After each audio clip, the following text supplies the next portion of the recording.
नमस्कार मो प्रीति आपण मानक स्वागत करुच्ची मोर प्रीति कुकिंग चैनल को। फ्रेंड्स माने देखि पारुथिबे आपण मानक पई नै आसी गोटे मो ब्रेकफास्ट रेसिपी गरमा गरम चा सहित सुजीर उपमा।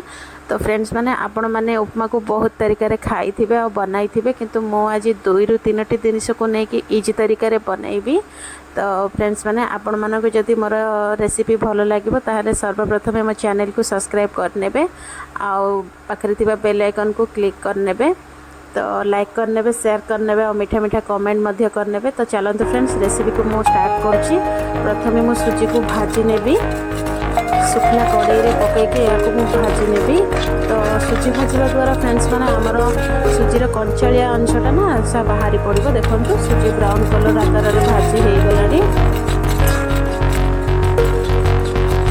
तो तापर फ्रेंड्स मैंने से कड़ाई ओल्लाइकी देखो मुझे कड़ाई रे गरम तेल को गरम करनेली। से मिठुआ पत्र, कंचा लंका गोटे आ जीरा पकईकी भलसे भाजी नेली। तापर पानी मध्य देई नेली। तो पानी 2 रु 3 मिनिट आमर फुटिबा पई मु छाड़ नेली। देखंतु धीरे धीरे पानी फुटिबार स्टार्ट हैला।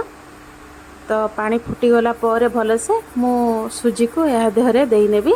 देखंतु फ्रेंड्स माने सुजी को अल्प अल्प करके पकाइबे, नहले गुळा हेई जिवो। तो देखो एमती हले हले पकेबे, तापरे बालारे या को घांटी नेबे। तो फ्रेंड्स माने देखि पारुथिबे आपण माने साइड रे मु चा मध्य बसाई नेची। देखंतु चा मध्य प्रस्तुत होची। तो सुजी हमर भले भाबरे सिजी गला आ पानीटा मध्य यार सुखी गला। तो देखि पारुथिबे फ्रेंड्स माने धीरे धीरे हमर सुजी उपमा प्रस्तुत हो जाइछि। आ यार कलर मध्य देखंतु येलो टाइप रो हे गलानी। तो आउ 2 रु 3 मिनिट यहाँ आम एमती घांटा माने हाथ को चलाइबा, नचेत पोड़ी हो।